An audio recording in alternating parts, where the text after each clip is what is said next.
E começa agora para todo o Brasil e para todo mundo mais um vídeo no meu canal. Hoje é segunda-feira, dia 29 de junho. Eu desejo a todos uma ótima semana e eu desejo a todos uma semana abençoada.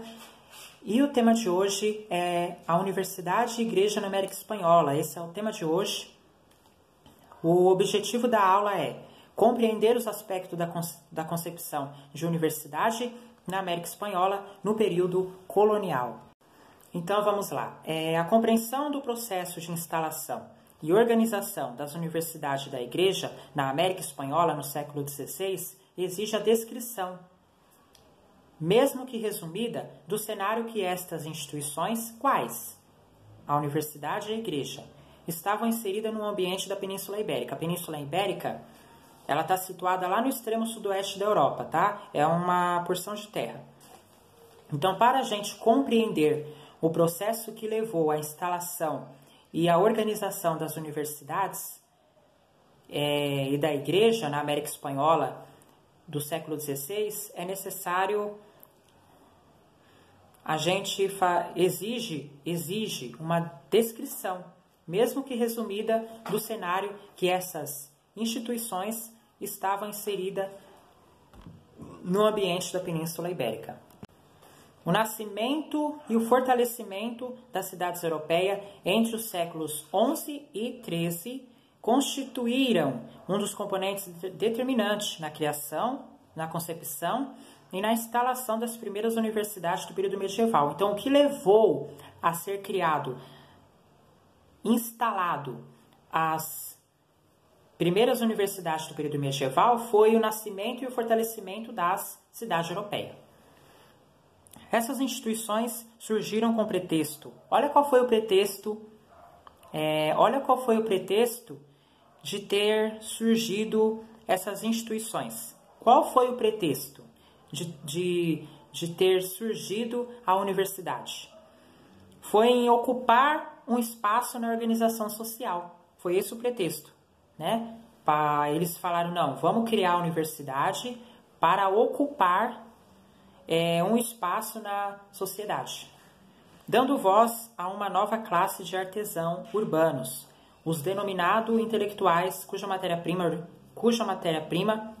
resumia-se no manuseio das letras, das palavras e das ideias, né? Que os intelectuais, eles são denominados, né? Ou seja, o que os intelectuais manuseiam? As letras, palavra e ideia, né? Tratava-se da primeira experiência de educação, fora do ambiente monástico, extensiva, a princípio a todos aqueles que desejassem e não apenas aos homens destinados à vida eclesiástica. Entretanto, sabe-se que o poder consolidado pela nobreza, a aristocracia e pelo clero medieval selou quase totalmente as poucas oportunidades de ascensão social, ou seja, fazer com que a pessoa suba, né, de classe na sociedade, fazer com que ela tenha um maior poder aquisitivo. Ascensão social que uma nova educação poderia proporcionar. Então, somente a educação pode proporcionar, somente a educação, somente com os estudos, né, que pode proporcionar a pessoa a subir de classe social e ter um maior poder aquisitivo. Somente com o estudo que isso pode ocorrer. Jovens aristocratas e da nascente burguesia constituíam a maioria dos estudantes e dos mestres das universidades medievais, e poucos foram aqueles que, externos a esse restrito círculo, abarcaram o conhecimento universitário e ascenderam socialmente. Foram poucos, né? Os estudantes da aristocracia, foram poucos dentre os jovens aristocratas, foram poucos que abarcaram, que adquiriram conhecimento universitário e que ascenderam, ou seja, que vem do ascender, né?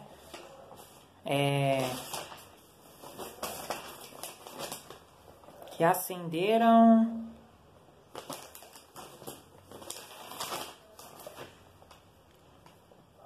que vem ascendência, que vem do ascendente, que é subir de classe social, né?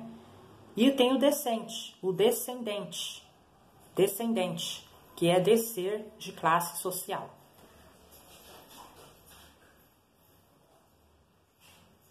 Ideologicamente, a sociedade era dominada pela concepção ditada pela Igreja, agora consolidada como o braço espiritual do poder político monárquico. Os intelectuais, como qualquer trabalhador braçal, procuravam caminhos que os levassem à concretização do objetivo final, resumido em maior poder e reconhecimento social. Nesse contexto, ou seja, para que eles tivessem o maior poder e para que eles viessem ser reconhecidos na sociedade, foi necessário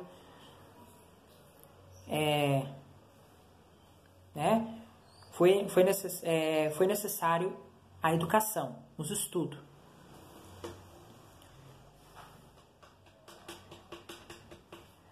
Nesse contexto, muitos foram aqueles que se submeteram ao papel de fiéis serviçais da Igreja e do Estado, fazendo das universidades centros de formação, né? Porque a universidade é um centro de formação, é onde a pessoa ela se forma, né? Profissionalmente. E centros de formação do corpo administração e eclesiástico dos poderes instalado. A vida intelectual do período medieval teve sua origem em atividades herdadas do período passado, como o estudo dos textos religiosos florescidos na tradição hebraica, cristã e islâmica, e a redescoberta da cultura clássica, em particular a filosofia grega, que viria a delinear, ou seja, determinar, o pensamento cristão durante todo o despertar renascentista. A redescoberta dessa fonte de saber, em muito, é devida à intensa interação entre cristãos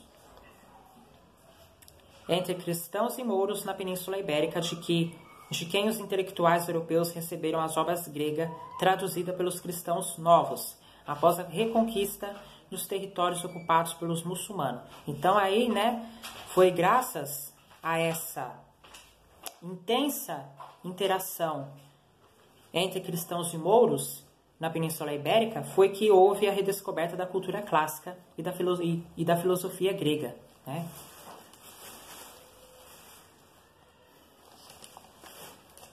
A autoridade compartilhada pelo Papa e pelo Imperador era o único caminho possível para a criação de uma universidade, né? Então a universidade foi criada, foi com a autoridade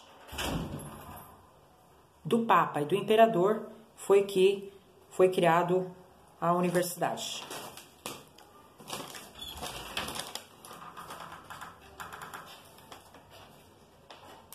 Em território espanhol, os reis de Castela e de Leão foram aqueles que instalaram as universidades de Valência,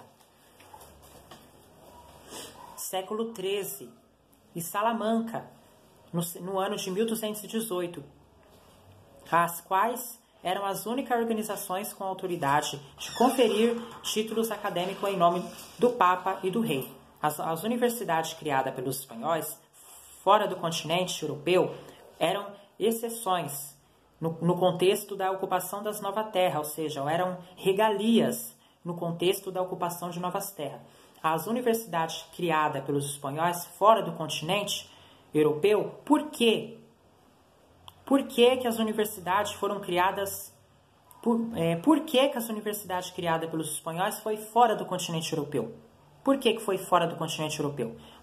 Foi como um meio deles ocuparem novas terras. Por isso que os espanhóis criaram universidades fora do continente europeu, para que eles viessem ocupar novas terras. A particularidade dessa atitude, diferentemente de outros reinados, situa-se na concepção do Império dos Habsburgo, que, embora exigisse a centralização do poder junto à coroa, vislumbrava-se uma descentralização administrativa do Império, ou seja, descentralização, que se refere a se afastar do centro, se afastar do centro do poder. O primeiro bispo do México foi nomeado por Carlos V e tratava-se do frei franciscano Juan Olmo,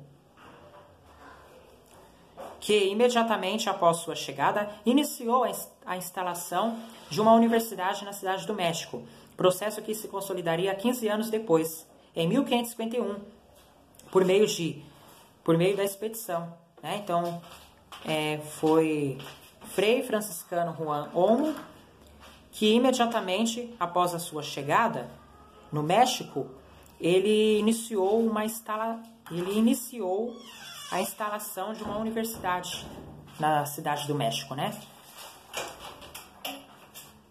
Em 1551, por meio da expedição, da autorização real, porque tem que haver uma autorização, né?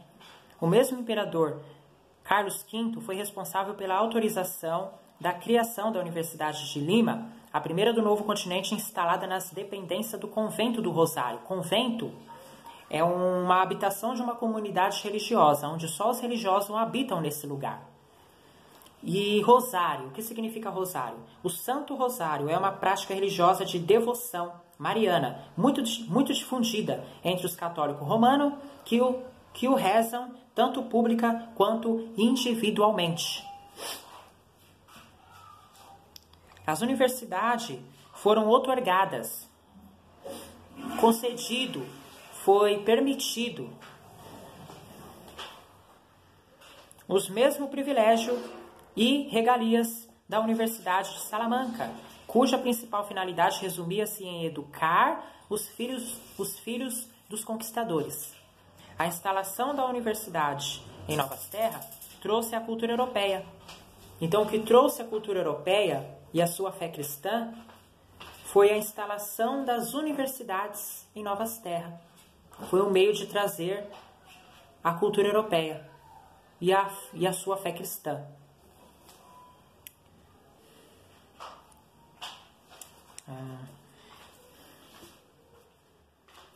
É inevitavelmente o confronto dessa visão de mundo com a realidade do povo local, invocando uma definitiva contradição da civilização moderna, vivida pelos europeus, e a dinâmica cultural nativa. A conquista invocou a imposição.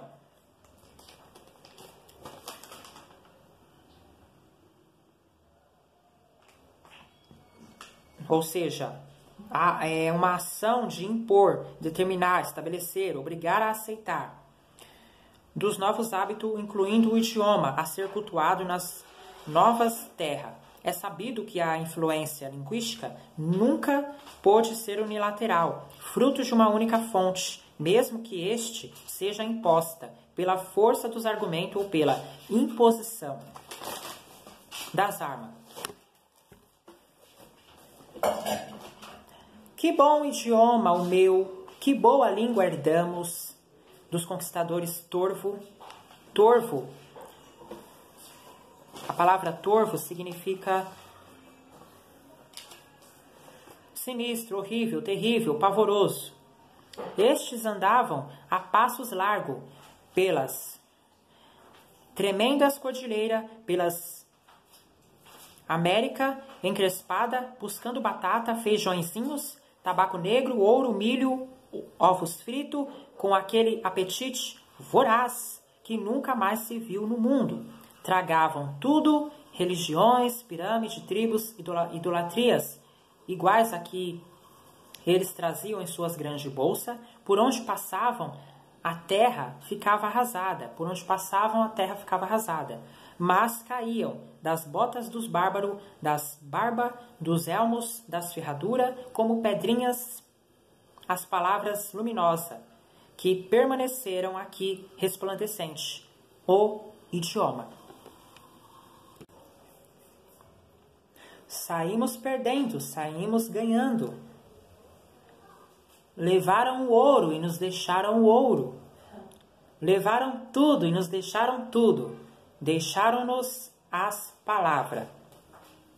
Ainda assim, os privilégios da língua do conquistador é um fato do qual não é possível se ignorar. Mesmo em sociedades mais complexas, o aprendizado da língua intrusa foi hábil em criar vantagens e oportunidades para aqueles que aspiravam à ascendência social, que no caso, ascendência social é subir de classe social, que somente com estudo isso pode ocorrer.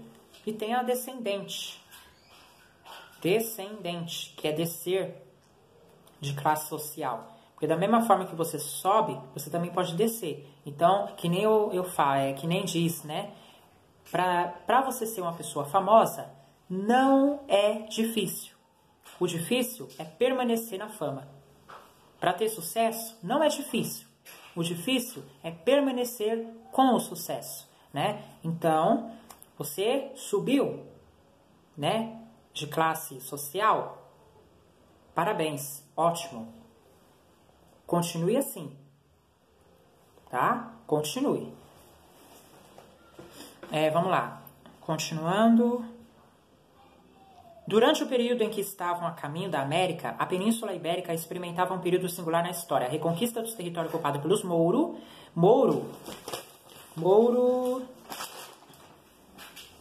é um antigo habitante árabe, berbere do norte da África. Esse é o significado de Mouro.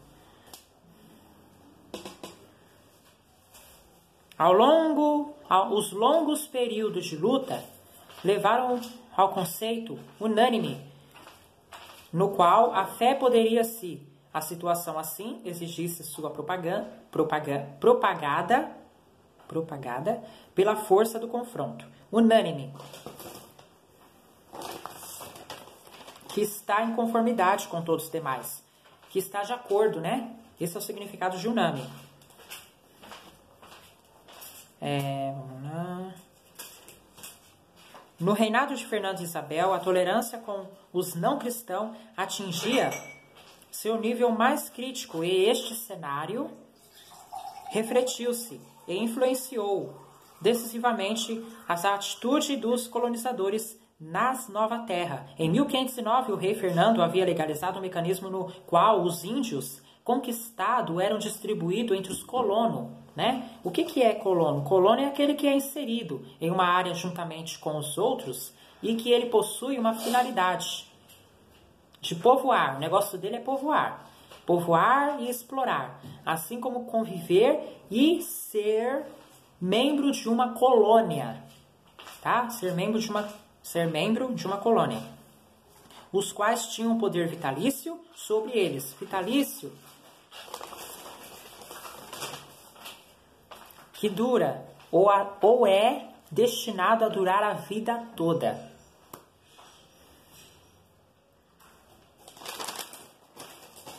A igreja atuava intensamente nas expedições e durante décadas legitimou a ação do Estado no processo de conquista e exploração, mesmo que a conduta dela não fosse vista com simpatia por alguma parcela do clero em troca da omissão.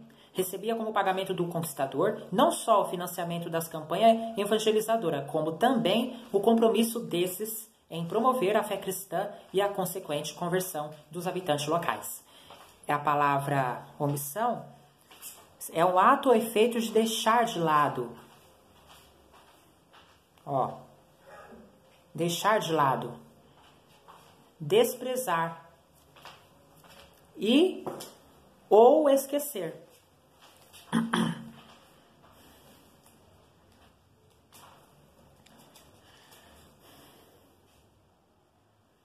A igreja na América, fora confiada a uma missão prática, qual era a missão da igreja na América? Apressar a submissão e a europeização dos índios e pregar a coroa de Castela. Qualquer resistência por parte da igreja ao cumprimento dessa função era considerada um problema político e seria tratada de maneira correspondente. Vozes importantes levantaram-se contra a doutrina colonialista implantada pelos espanhóis, como a do frade dominicano Antônio de Montesino, que denunciou os colonos, acusando-os de viverem em pecado mortal por ações tirânicas contra a população local. Bartolomé de Las Casas, igualmente frade dominicano, dedicou-se à defesa dos povos indígenas, lutando contra a política de colonização em curso. Sua ação centralizava-se em denúncias sobre a tirania, no processo de colonização no qual ele se incluía. A palavra tirania é um excesso de poder conseguido de forma desonesta, governo opressor. A forma de pensar e agir dos colonizadores espanhóis estava intimamente associada às políticas implementadas na Espanha. A ânsia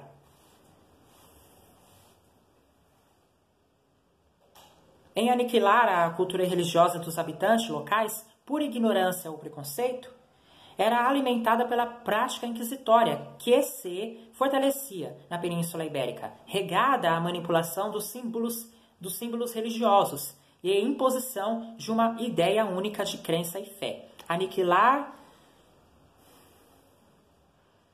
é reduzir a nada, destruir completamente, exterminar. Imposição é a ação de impor, determinar, estabelecer, obrigar a aceitar. Isso significa a palavra imposição, né? Que, se eu não me engano, eu já falei no vídeo. No século XIV, já se registraram massacres, manifestações anti-judaicas e restrições a esse povo, até que ele se vê forçado a se converter ao cristianismo. Essa discriminação passou a ser ato oficial no âmbito da Igreja e do Estado espanhol por séculos e naturalmente foi estendida como raio de ação às terras colonizadas, que sentiram a nefasta. O que significa a palavra nefasta? Que faz pensar na morte. Mão inquisitória esmagar sangrentamente suas vidas e dignidade.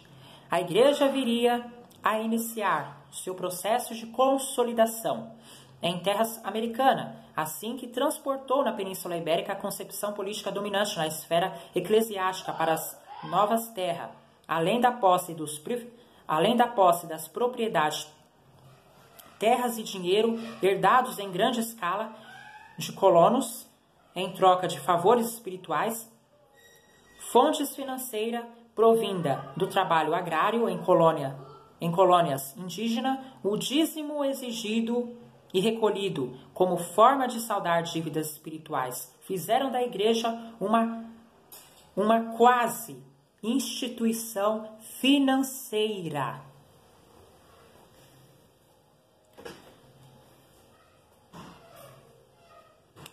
É evidente que esse cenário teve seu apogeu e, como todos os processos históricos, iniciou a decadência. A relação de dependência cultivada durante as décadas que se seguiram culminou na fuga do baixo clero. Lembrando que a palavra apogeu é auge, alto grau.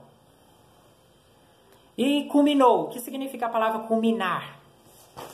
Culminar. Chegar ao topo, ao ponto mais elevado. Ponto mais elevado.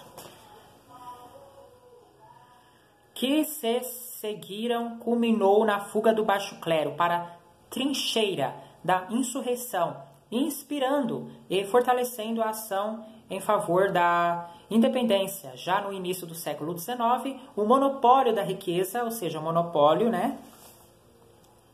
Monopólio. Influenciar o preço do bem comercializado. O monopólio da riqueza é usurpado. Usurpado significa apoderar-se de algo de forma desonesta, tá?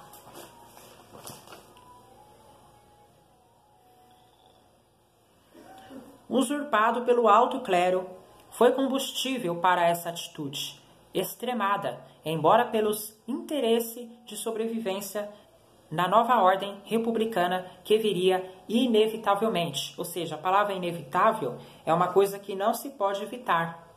e nem impedir, tá, pessoal? Então esse foi o tema de hoje. Muito obrigado pela sua companhia. Se você não é inscrito no canal, se inscreve agora no canal, ativa o sininho para receber todas as notificações. Se você gostou do vídeo, já vai deixando seu like, de que gostou, compartilha esse vídeo com seus amigos, ajude eles, ajude o meu canal a crescer. Eu fico por aqui, desejo a todos, como eu falei, uma ótima semana. Eu fico por aqui e até a próxima. Tchau!